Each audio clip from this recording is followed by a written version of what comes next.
Well, we look up into the night sky with a sense of wonder, fascinated by the galaxies, planets and stars that are millions of miles away, light years away in fact. But something much closer to home is starting to obstruct our awe-inspiring view. There are now tens of thousands of satellites orbiting Earth, and New Plymouth photographer Brendan Larsen wanted to capture just how much they're affecting our view of the universe.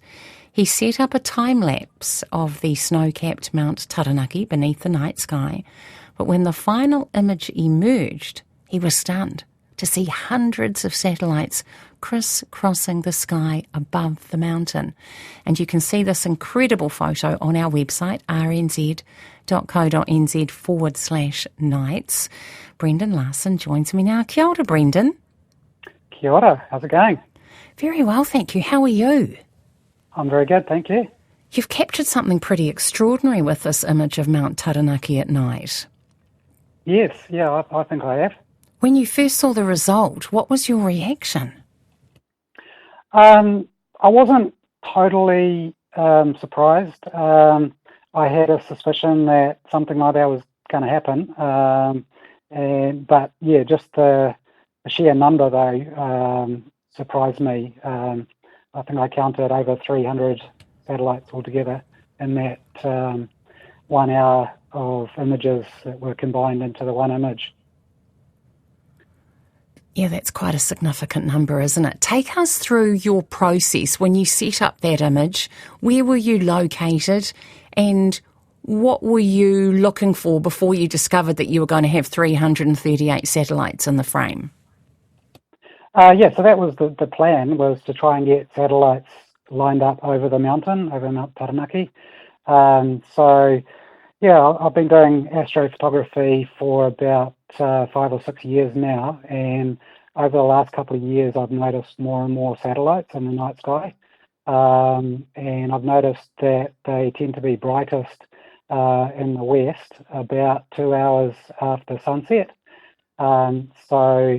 With that knowledge and after doing a few calculations, I figured out that if I drove for about half an hour around to the other side of the mountain towards Midhurst, near Stratford, that I would be able to get them lined up over the peak of the mountain. And I wasn't totally sure whether I'd be in exactly the right spot, but as it turned out, my calculations were pretty much bang on. As soon as I arrived, I started seeing all of these satellites crisscrossing over the mountain, and they just got brighter and brighter as the night went on. What do you know about the satellites? So my best educated guess is that they are Starlink satellites.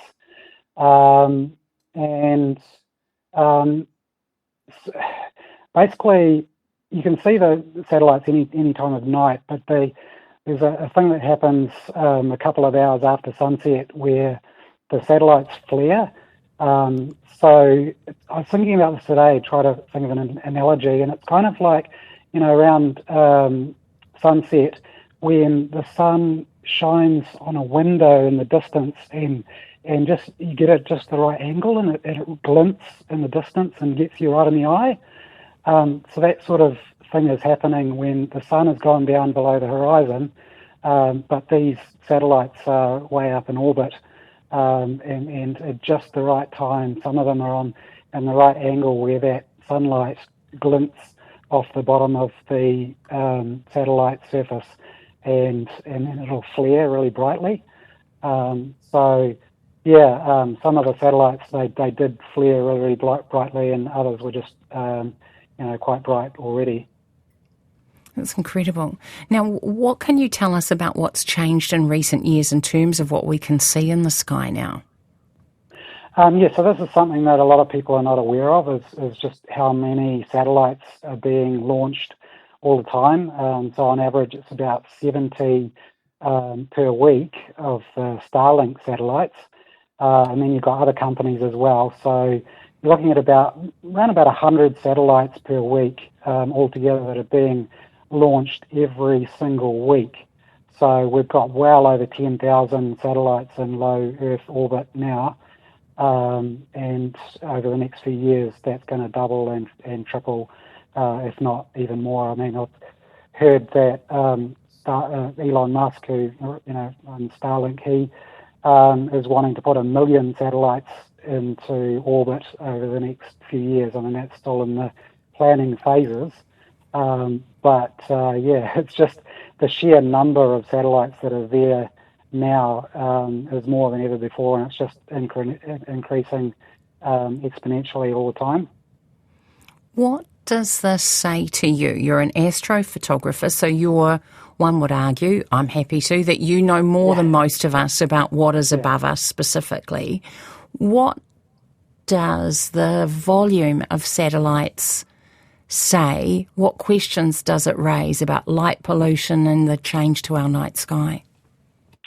It raises a lot of important questions that, we really we need to think about more.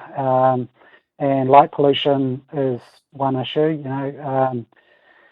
Let's say that if they were to launch, have 1 million satellites in orbit, that might mean that the night sky is 1 or 2% brighter, and we have no idea, what effect that will have on wildlife, and things like that, who are, and creatures that are already going extinct at an alarming rate.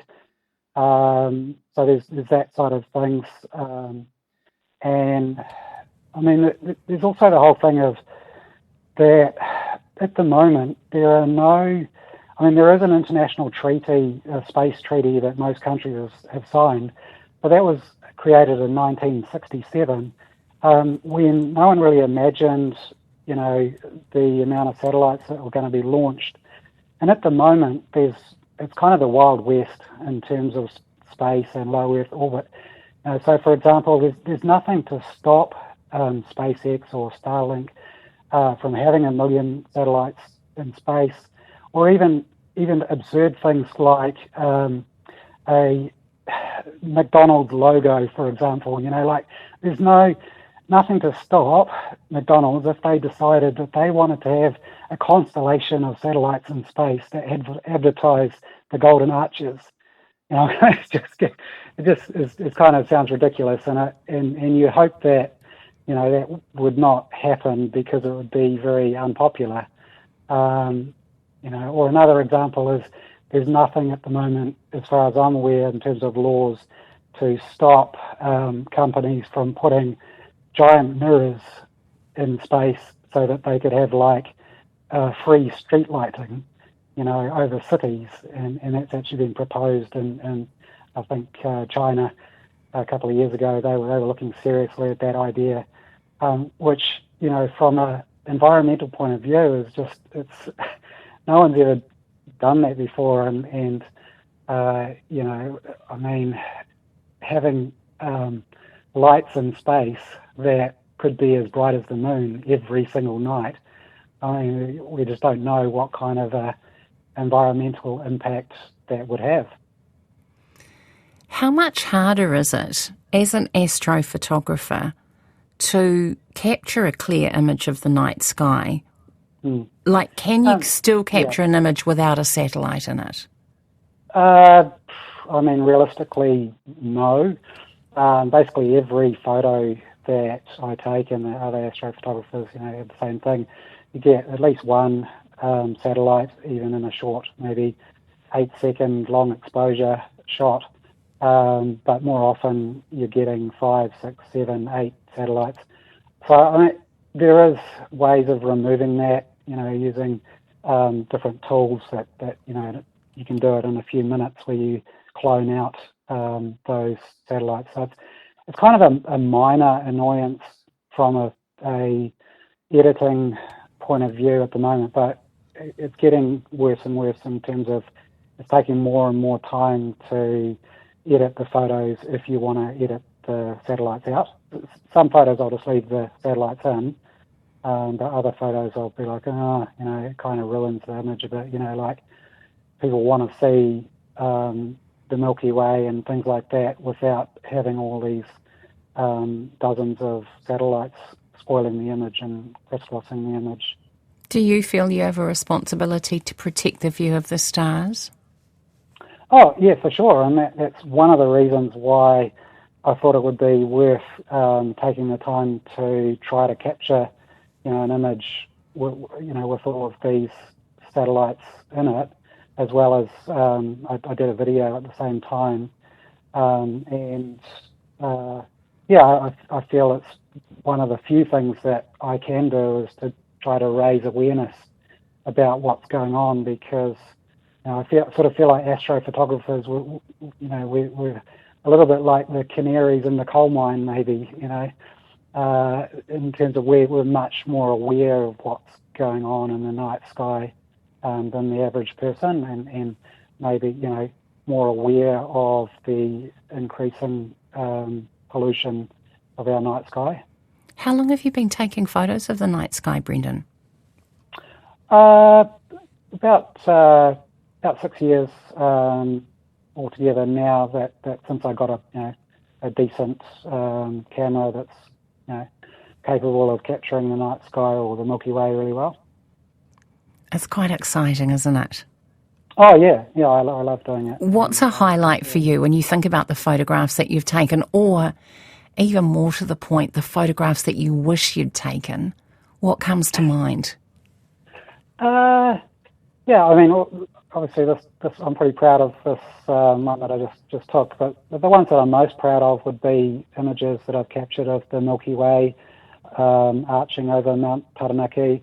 Some of them that I've hiked halfway up the mountain through the snow, to get up and really braving the elements and getting out there. Like I actually trained in alpine mountaineering, to learn how to use crampons and an ice axe and all those sort of things with those kind of images in mind. So those ones would be ones that I'm most proud of. That's very impressive. I've just had a listener text in saying that your photo reminds them of looking at synthetic fibre through a microscope, so much less harmonious than anything natural. It's an interesting description, isn't it? Yes. We'll put a link up on our website, but could you tell people where they can find your photographs if they want to look at them? Yeah, sure. So if you Google my name, Brendan Larsen, and add the word photography, people should be able to find me, but just note that the spelling is Brendan, Brendan, and Larsen, Larsen. I've got a website, blarsenphoto.com, and I'm on Facebook and Instagram and YouTube under the name Brendan Larsen Photography. When are you going back out? When is the next time you're going out to film photograph the night sky? Well, I was out this evening, and I haven't shared those photos yet, but actually doing something quite different where I photographed bioluminescent mushrooms, fungi, in the forest, one of the bush areas near New Plymouth. It's the first time I've actually managed to capture it. So the glowing green. But tomorrow night is a full moon. Yeah, tomorrow night. So I'll probably try and photograph the full moon tomorrow, possibly rising over the mountain. Beautiful. Thank you so much for speaking with us tonight, Brendan. Thank you. Thank you. That is Brendan Larsen. You've got to check out his photograph. He managed to capture, funny word, isn't it? I don't know if it's the right one, but I've used it. 338 individual satellites and a photograph of the night sky from a chosen location on Mount Taranaki. Worth having a look at, rnz.co.nz/nights. His great concern, and I have to say I'm feeling concerned about it too, is that there'll be so many satellites in the sky we won't recognise the sky as we once have.